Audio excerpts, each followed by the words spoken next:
చదువుకుందాము. దేవుని యొక్క పరిశుద్ధ లేఖనముల నుండి 2వ రాజుల గ్రంథము 5వ అధ్యాయము 10వ వచనాన్ని చదువుకుందాం.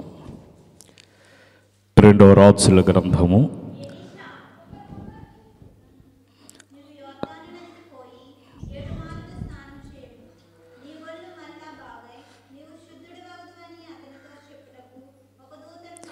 ప్రార్థన చేసుకుందాం. మహోన్నతుడును మహాగణుడవైన మా తండ్రి, నీ వాక్కు పంపి రోగులైన వారిని అనేకులను బాగు చేసిన మహోన్నతుడువు, మహాగణుడువు, శక్తిమంతుడువు,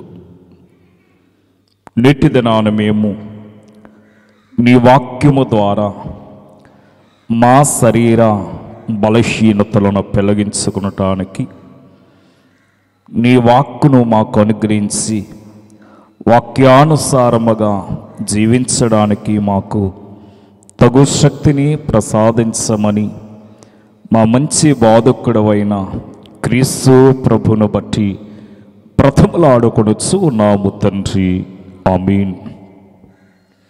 దేవుని యొక్క మహాకృపను బట్టి ఏర్పాటు చేయబడిన ఈ స్వస్తి కార్యములు ఎక్కివించిన మీకెల్లరకును మన ప్రభువును రక్షకుడైన యేసు క్రీస్తు యొక్క దివ్యనామమున మీకు శుభములు కలుగునుగాక. ఆమీన్.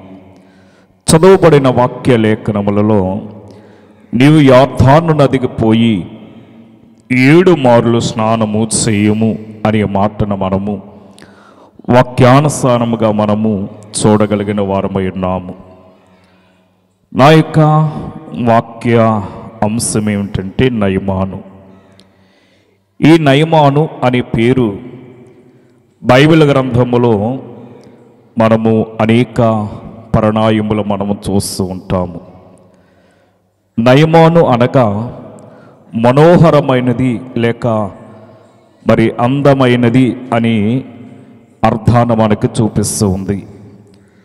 ఈ నయమాను సిరియా దేశపు సైన్యాధిపతిగాను పరాక్రమశాలి తన యజమానుల వల్ల దయ పొందినవాడుగాను గనుడుగాను మనము లేఖనములలో చూస్తూ ఉంటాము.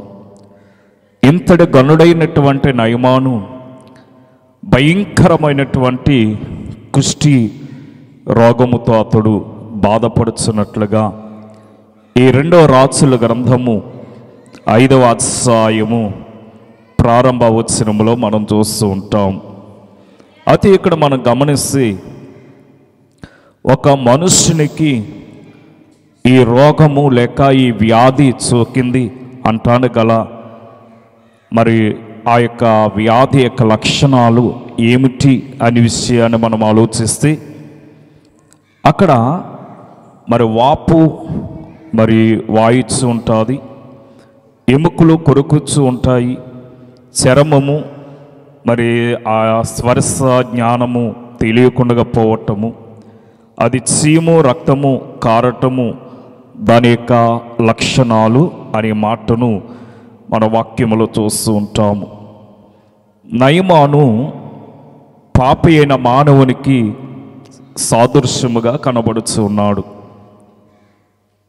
ఈ నయమానికి మరి మార్గము చూపించినటువంటి మార్గదర్శి ఎవరంటే ఇశ్రాయేలీయుల యొక్క చిన్నది అనే మాటను మనము వాక్యంలో బాగుగా ఎరిగిన వారమై ఉంటాం.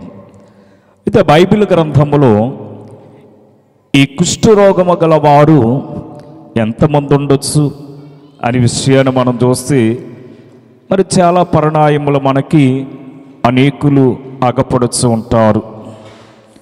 ఉదాహరణకు మనం చూస్తే ఈ ద్వితీయోపదేశ కాండము 24వ అధ్యాయము 8వ వచనాన్ని మనం చూసి తన సహోదరుల మీద తిరుగుబాటు చేయటాన్ని బట్టి తన సహోదరుల యొక్క మాట వినకపోవటాన్ని బట్టి మరి మిరియాము కూడా కుష్ఠరోగము గలదుగా మనం చూస్తూ ఉంటాం. అక్కడ చక్కని మాటను మనం చూస్తున్నాం 8-9 వచనాల్లో.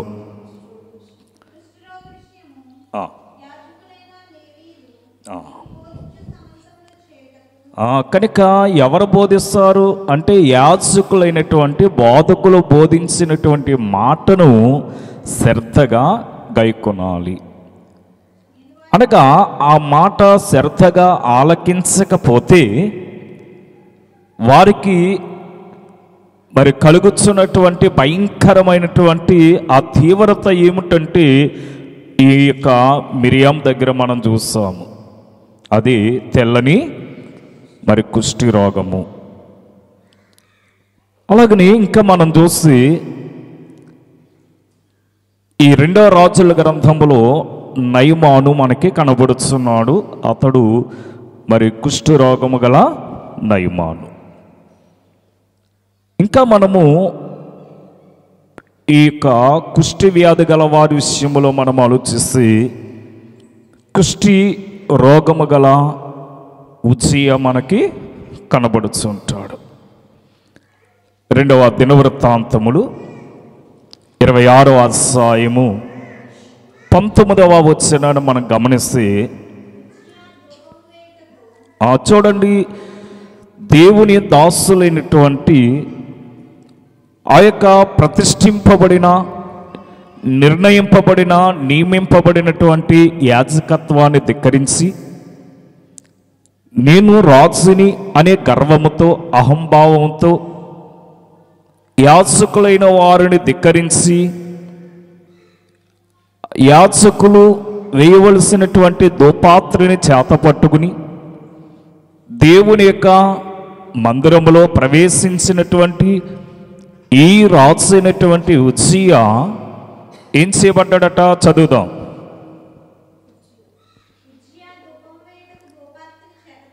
ధూపాత్రిని చేతపట్టుకుని ఎవరి మీద కోపము? దేవాలయములున్న యాజకుల మీద కోపమట. ఏమ్మా, ఇక్కడ ఒక సామెత మనకు గుర్తుకు వస్తుంది. యాజకుని మీద రాజు గారికి ఏమొచ్చిందట? ఏమ్మా, కోపము. రౌద్రుడైపోయాడట, చాలా కోపము. అతని మీద కోపము రగులుతుంది యాజకత్వం మీద. ఎందుకు అతనికి అంత కోపము అంటే మనకు తెలియదు. కానీ అతడు కోపించి దేవుని యొక్క మందిరములో ధూపం వేస్తూ ఉంటే అతని నొసటి మీద తెల్లని ఆ కుష్టి పాకుచ్చు ఉందట. ఆ కుష్టి అతని నొసటి మీద మరి ఆ యొక్క పాకుచ్చు ఉండగా యాజకులైన వారు చూచి అతనిని బయటికి నెట్టివేశారు. ఒకవేళ అతను బయటికి త్రోసివేయబడకపోతే అతడు అక్కడ ఏమైపోతుందో మనకు తెలియదు. కానీ తక్షణమే యాజకులైన వారు అతనిని బయటికి నెట్టివేయబడినటువంటి విషయము ఆ యొక్క లేఖనములో మనము చూస్తూ ఉన్నాము. అంటే బైబిల్ గ్రంథములో ఒక సైన్యాధిపతి అయినటువంటి నయమానికి కుష్ఠరోగం వచ్చింది. ఒక దేశాన్ని పాలిస్తున్నటువంటి రాజుగారికి కూడా కుష్ఠరోగం వచ్చింది. ఒక ప్రవక్తని అని పేరు పొందినటువంటి మిరియాముకి కూడా కుష్ఠరోగం వచ్చినట్లుగా మనం చూస్తూ ఉన్నాము. అలాగని ఈ మత్తయి సువార్త 8వ అధ్యాయములో ఒక సంసారి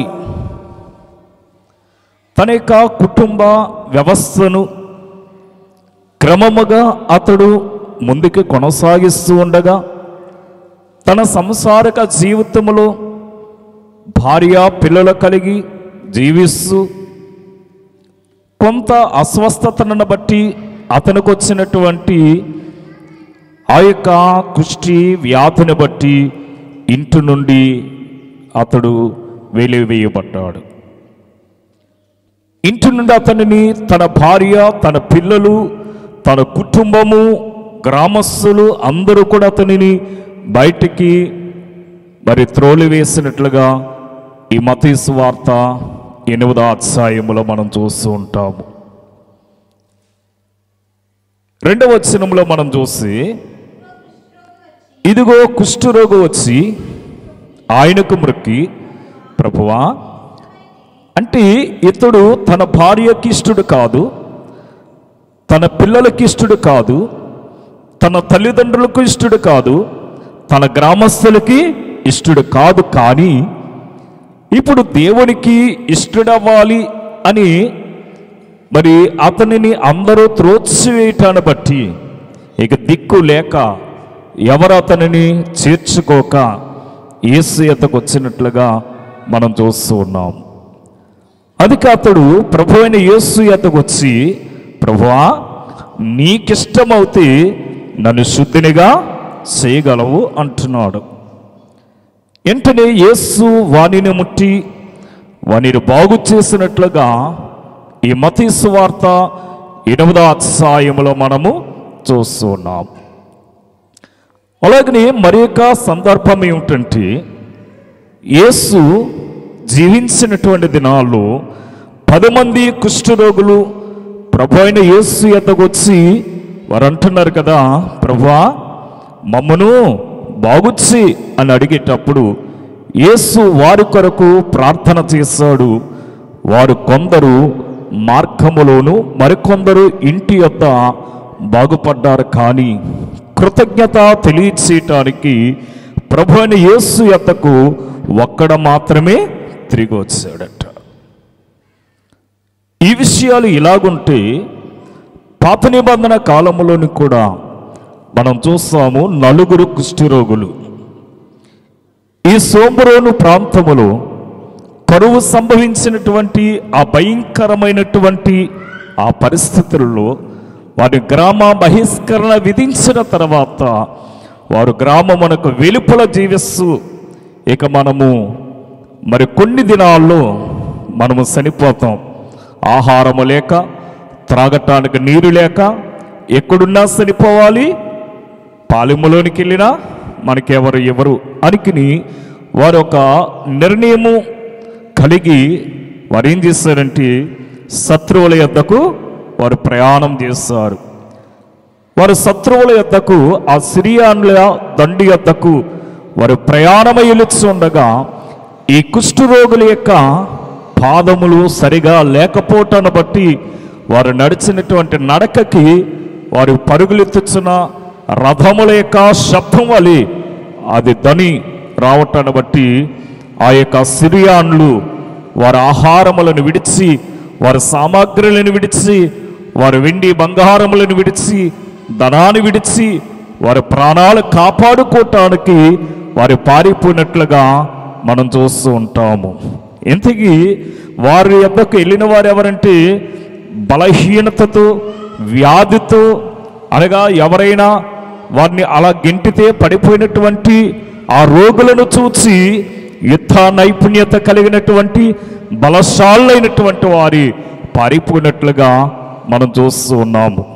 అయితే ఇది ఇలాగుండగా ఈ యొక్క నయమాను అనే పేరు కలిగినటువంటి ఈ యొక్క అందమైనటువంటి సుందరమైనటువంటి రూపము కలిగి నయమాను అనే పేరునకు మనోహరము అనే అర్థము చూపించినటువంటి అంత శ్రేష్టమైన పేరు కలిగినటువంటి వారు ఎవరై అంటే యాకోబు యొక్క కుమారులలో, అనగా తాను ప్రేమించి అనగా అతడు సంపాదించుకున్నటువంటి బెన్యామీను యొక్క మనవడు లేక బెన్యామీను యొక్క కుమారుడు అనే అర్థాన్ని మనకి చూపిస్తూ ఉంది. అందుకే సంఖ్యాకాండము 26వ అధ్యాయము, సంఖ్యాకాండము 26వ అధ్యాయము 40వ వచనాన్ని మనం చూసి,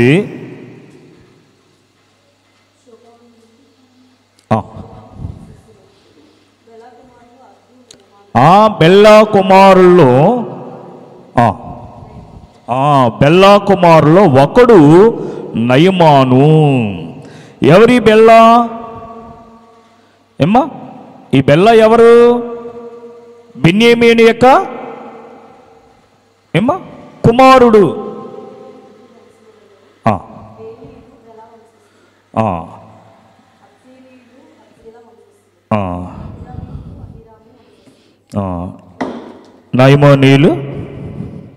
నయమాను యొక్క వంశస్థులు అనే మాటను మనము ఈ లేఖనములో చూస్తూ ఉంటాము. అయితే ఇక్కడ మనం గమనించినట్లయితే మరి యాకోబు యొక్క కుమారుడైన బెన్యామీను మరి కుమారులో ఒక్కడు ఎవరట? ఈ యొక్క నయమాను. అలాగని ఆదికాండము 26వ అధ్యాయములో కూడా ఈ విషయాన్ని మనం చూస్తూ ఉంటాం. ఆదికాండం 46వ అధ్యాయము 21వ వచనములో బెన్యామీను కుమారులైన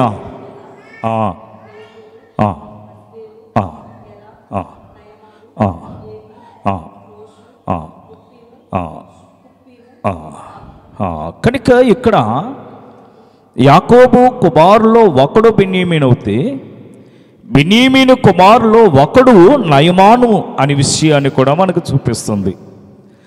అంటే ఈ యొక్క బెన్యామీను కుమారుడైన నయమాను ఉన్నాడు, బెన్యామీను మనవడైనటువంటి నయమాను కూడా ఉన్నట్లుగా మనం చూస్తూ ఉన్నాము. అది మరి మనము మొదటి దినవృత్తాంతములలో 8వ అధ్యాయము 7వ వచనములో ఒక విషయాన్ని చూస్తే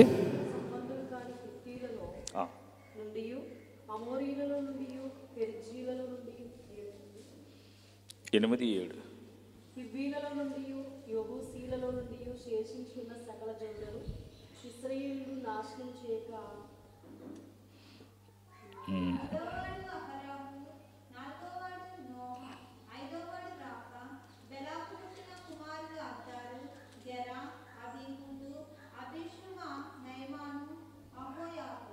అక్కడికి ఎన్నో వచ్చినది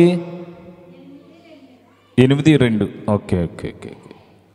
ఈ మొదటి దినవృత్తాంతములు 8వ అధ్యాయము 2వ వచనములో మరి బెన్యామీను యొక్క మనవుల్లో ఒక్కడుగా నయమానును కూడా మనము చూస్తూ ఉన్నాము. అయితే ఇక్కడ ఈ యొక్క నయమాను ఎలాగున్నాడంటే పాపి అయిన మానవునికి సాదృశ్యముగా కనబడుతున్నాడు. ఎలీషా దైవత్సనుడు, దైవ సేవకుడైన ఏలీ యొక్క శిష్యుడు. ఏలీ యొక్క శిష్యత్వమును పొందినటువంటి వాడే ఎలీషా. ఏలీ కంటే అనేకమైన అద్భుతములు ఎలీషా చేసినట్లుగా మనం చూస్తూ ఉంటాం. అలాగని ఎలీషా యొక్క సేవకుడున్నాడు, అతడి గేహాజీ అనే మాటను మనం చూస్తున్నాము. ఇలాగన ఏలియా ఒక సేవకుని ఎంచుకున్నాడు, ఎలీషా తాను కూడా ఒక సేవకుని ఎంచుకున్నట్లుగా మనం చూస్తున్నాం. ఎందుకనగా వారికి పరిచర్య చేయుట కొరకు. ఈ యొక్క నయమాను యొక్క జీవితంలో ఎలీషా చెప్పిన మాట ఏమిటంటే, నీవు యొర్దాను నదికి పోయి 7 మార్లు స్నానము చేయము అంటున్నాడు. మరి ప్రవక్త ఎందుకు 7 మార్లు యొర్దాను నదికి పోయి స్నానం చేయము అన్నాడు అనే విషయాన్ని మనం ఆలోచిస్తే 7 అనే అంకి ఇశ్రాయేలీయులకు సంపూర్ణమైనది అనే మాటను మనం చూస్తూ ఉన్నాము. బైబిల్ నందు 7 అనే అంకికి ఎక్కువ ప్రాధాన్యత కలిగినట్లుగా మనం చూస్తున్నాము. ఆత్మీయంగా మనం తలంచినట్లయితే ఒక పాపి రక్షింపబడటానికి 7 మెట్లు అవసరమై ఉంది. చూడండి, దైవత్సనుడు దేవదాసయ్య గారు 7 మెట్లు ప్రార్థన విషయంలో మనకి చాలా క్షుణ్ణముగా ఒక్కొక్క మెట్టు యొక్క అనుభవాన్ని మనకి నేర్పించిన వారు ఉన్నారు. ఇక్కడ నయమాని విషయములో మరి 7 మార్లు స్నానము చేయము అంటే ఈయన కూడా 7 మెట్లకు సాదృశ్యముగా మనకి 7 మాటలు కనబడుతూ ఉన్నవి. ఏమిటా మాటలు అంటే, 1 వినుట, 2వది విశ్వసించుట, 3వది ఒప్పుకొనుట, 4వది మారు మనస్సు పొందుట, 5వది పశ్చాత్తాపము కలిగి ఉండుట, 6వది బాప్తిస్మము, 7వది ప్రార్థించుట. ఈ 7 మెట్లు మరి ఈ యొక్క నయమాని యొక్క మరి జీవితానికి కానీ ఈనాడు ప్రతి క్రైస్తవ విశ్వాసి కలిగి ఉండవలసినటువంటి 7 ప్రాముఖ్యమైనటువంటి మరి విషయాల్ని మనము గమనించాలి. ఏమిటి? వినుట వల్ల విశ్వాసము కలుగుతుంది. ఏం వినాలి? దేవుని యొక్క వాక్యమును మనం వినాలి. దేవుని యొక్క వాక్యమును మన హృదయములో భద్రము చేసుకోవాలి. దేవుని యొక్క వాక్యము ఏమైంది అంటే అది శక్తివంతమైనది. దేవుని యొక్క వాక్యము మన యొక్క బ్రతుకును అనగా వెలిగించేది ఉంది అనే మాటను మనం చూస్తూ ఉంటాం. లూకాసు వార్త 10వ అధ్యాయము 39వ వచనాన్ని మనం గమనిస్తే, ఆమెకు మరియా అనే ఒక సహోదరి ఉండును. ఈమె యేసు పాదముల యొద్ద కూర్చుండి ఆయన బోధ వినుచుండెను. ఈ యొక్క మార్తా మరియమ్మల యొక్క చరిత్ర మనకు తెలుసు. మార్తా విస్తారమైన పనులు పెట్టుకుంది. మరియా ఉత్తమమైనది ఆమె ఎంచుకున్నట్లుగా మనం చూస్తూ ఉన్నాము. అందుకే యేసు పాదముల యొద్ద కూర్చుండి దేవుని యొక్క వాక్యమును వినుచున్నట్లుగా మనం చూస్తూ ఉన్నాము. 2వది విశ్వసించుట అంటే నమ్ముట, అనగా వాక్యమును నమ్మాలి. వాక్యం విని సిరసాల యొక్క నాయకుడు ఎలాగో రక్షింపబడ్డాడో ఆ సిరసాల యొక్క నాయకుడు అతడు రక్షింపబడటమే కాదు, కానీ తన కుటుంబాన్ని కూడా రక్షించుకున్నాడు. తనకు తెలిసిన వారిని కూడా అనేకులను రక్షణ మార్గములో నడిపించాడు. అందుకే మనం రక్షింపబడాలి, అనేకులను రక్షించాలి. అపొస్తలుల కార్యములు 16వ అధ్యాయము 31వ వచనాన్ని మనం గమనిస్తే, ప్రభువైన యేసునందు విశ్వాసముంచుము, అప్పుడు నీవును నీ ఇంటి వారును రక్షణ పొందుదురు. ఏం చేయాలంటే విశ్వసించుట. ఎవరి యందు విశ్వసించాలి అంటే ప్రభువైన యేసు క్రీస్తునందు మనము విశ్వసించాలి, అంటే నమ్మాలి. అందుకే వాక్యములో చక్కని మాట, నమ్ముట నీ వల్ల అవుతి, నమ్మువానికి సమస్తము సాధ్యమే.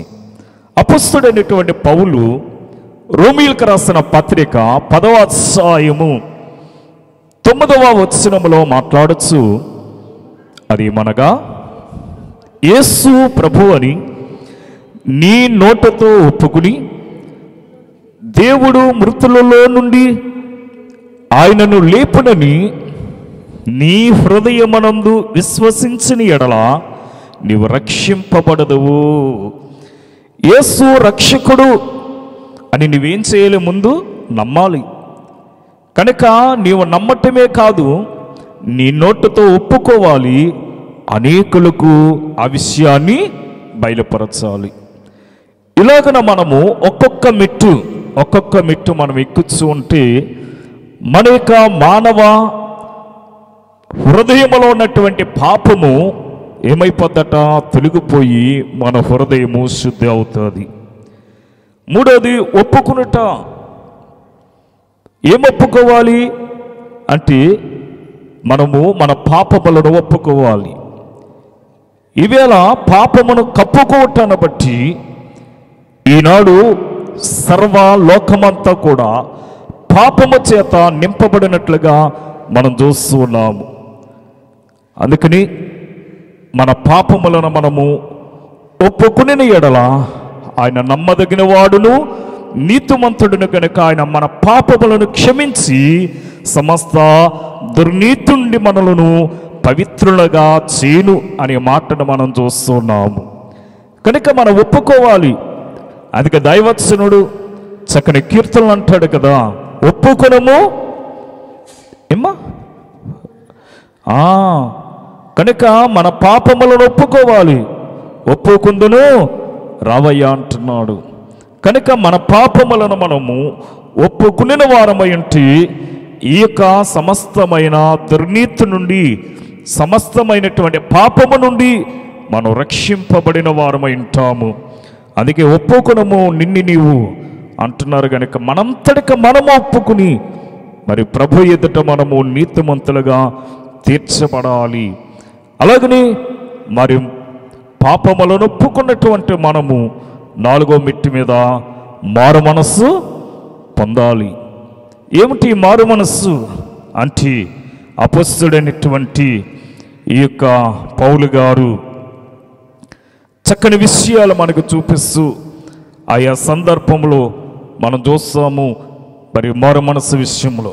అలాగని లూకా గారు కూడా అపొస్తలుల కార్యాన్ని మనం చూసి 3వ అధ్యాయము 20వ వచనములో మీ కొరకు నియమించిన క్రీస్తు యేసును ఆయన పంపునట్లు మీ పాపములను తుడిచివేయబడు నిమిత్తమును మారు మనస్సు నంది తిరుగుడి. ఈవేళ మనము మారు మనస్సు అనగా మనం ఏం చేయాలంటే మీ కొరకు నియమించిన క్రీస్తు యేసును ఆయన పంపిన మరి మరి విధానమును మనం చూసాం. ఆయన మన కొరకు అనగా మానవ శరీరమును దాల్చి మన కొరకు శ్రమపడి మన కొరకు మరణించి తిరిగి లేచి మరి ఆయన పరంపదించినట్లుగా మనం చూస్తూ ఉన్నాము. ఆయన మన కొరకు ఈ లోకానికి వచ్చాడు మన పాపములను మరి పరిహరించడానికి. అందుకే ఇదిగో సర్వ లోక పాప పరిహారార్థమైన ఈ లోకానికి పంపబడినట్లుగా ప్రవక్తల నోట మరి పలికిన మాటలను మనం వినిన వారమై ఉన్నాము. అందుకని మరి మనం ఏం చేయాలంటే మరి మీ పాపములను తుడిచివేయబడి నిమిత్తము మరి మీరేం చేయాలయ్యా అంటే మారు మనస్సు పొంది మరి ప్రభువునొద్దకు మనము తిరగవలసిన వారమై ఉన్నాము. 2వ అధ్యాయము 38వ వచనములో చూడండి, అక్కడ పేతురు గారు ఏమంటున్నారంటే మీరు మారు మనస్సు నుండి పాపక్షమాపణ నిమిత్తము మరి ప్రతివాడు అనుందా, క్రైస్తవుడు అనుందా? ప్రతివాడు అనగా క్రీస్తును నమ్మిన వారు, క్రీస్తుని నమ్మనటువంటి వారు కూడా ప్రతి వారు కూడా ఏం చేయాలంటే మరి యేసు క్రీస్తు ఏమ్మా నామములో మీరేం చేయాలట? బాప్తిస్మము తీసుకోవాలట, బాప్తిస్మం పొందాలి. కనుక ప్రభు అయిన యేసు క్రీస్తును మన స్వకీయ రక్షకుడిగా మనం అంగీకరించవలసిన వారమై ఉన్నాము. 5వది పశ్చాత్తాపము అంటున్నాము. కనుక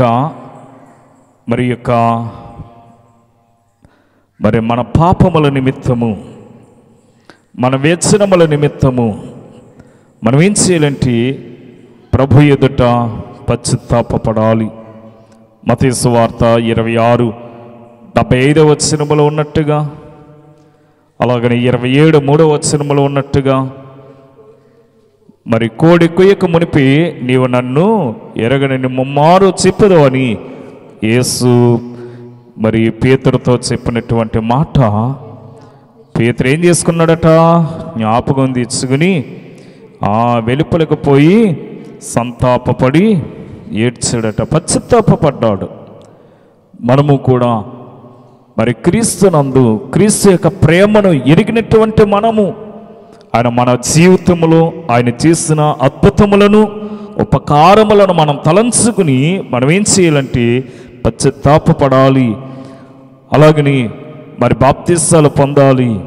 అటు తర్వాత మనం ఏం చేయాలి? ప్రభువును ప్రార్థించవలసిన వారమై ఉన్నాము.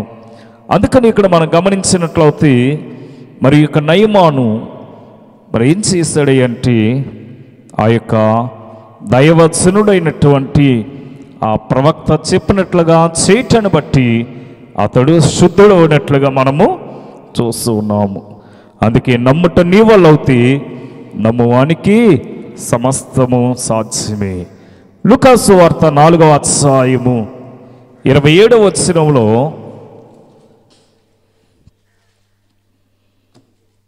లూకాసు వార్త 4 చూడండి. మరియు ప్రవక్త అయిన ఎలీషా కాలములో ఇశ్రాయేలీయులలో అనేక మంది కుష్ఠరోగులుండును. సిరియా దేశస్థుడైనటువంటి నయమాను తప్ప మరెవడను శుద్ధి నొందలేదట. కారణం ఏమిటి అంటే ఈ నయమాను విన్నాడు, నమ్మాడు. ఈ నయమాను అనగా ఇశ్రాయేలీయులు చెప్పిన చిన్నదాని యొక్క మాట అతడు విన్నాడు. ఆ చిన్నదాని మాటను నమ్మాడు కనుకని సోమ్రోను ప్రాంతానికి వచ్చాడు. ఈ యొక్క ఇశ్రాయేలీయుల దేశములో ఉన్న ఆ యొక్క దైవజనుడి యొద్దకు నయమాను ప్రయాసతో వచ్చాడు కనుకని నయమాను యొక్క కుష్ఠరోగము శుద్ధి ఉందట. చాలామంది అంటారు మరి ఆ దేశంలో చాలామంది మరి కుష్ఠరోగులు ఉన్నారు కదా, మరి వాడు కూడా మరి ఎలీషా దగ్గరికి వచ్చి బాగుపడాలి. కానీ వచ్చారా? రాలేదు కనుకని వారు రోగము పోలేదు. వస్తే ఆయన బాగు చేసేవాడు ఉన్నాడు. అందుకే ప్రభు అయిన యేసు అంటున్నాడు, ప్రయాసపడి భారము ఇచ్చిన సమస్త జనులారా నా యొద్దకు రండి అని ఆయన పిలుస్తూ ఉన్నాడు. కనుక ఆయన పిలుపును మరి అంగీకరించి మరి మనము ఆయన యొద్దకు వచ్చినట్లయితే ఆయన మన రోగములను ఆయన నివారణ కలగచేసేవాడై ఉన్నాడు. నయమాను యొక్క కుష్ఠరోగమును బాగు చేసిన వాడు మన బలహీనత నుండి మనల్ని బాగు చేస్తాడంటే గొప్ప ధన్యత దీవెన ప్రభు మనకి అనుగ్రహించును గాక. ఆమీన్. మహోన్నతుడును సర్వోన్నతుడైన మా తండ్రి ప్రభా, ఇదిగో మరి ఈ యొక్క నయమాను ఏ విధముగా అవుతే అయినా ఆ యొక్క చిన్నదైన ఇశ్రాయేలీయుల యొక్క చిన్నది చెప్పిన మాటను విని ప్రభా తగ్గించుకుని ఎలాగవుతే ఇశ్రాయేలు దేశం వచ్చాడో అలాగనే మేమును అయినా నీ వాక్యములో ఉన్న మాటలను విని ప్రభా నీ తట్టు తిరిగి అయినా మేము మార్పు చెంది పాపమును విడిచి అయినా పరిశుద్ధత కలిగి నీ సాన్నిధ్యములోనికి అయినా మేము అయినా రాగల శక్తి అయినా ఆరోగ్యమును ఆయుష్కాలమును మాకు అనుగ్రహించమని మా మంచి బోధకుడు అయిన క్రీస్తు ప్రభువును బట్టి బ్రతములాడుకొనుచు ఉన్నాము తండ్రి. ఆమీన్. మరణాత.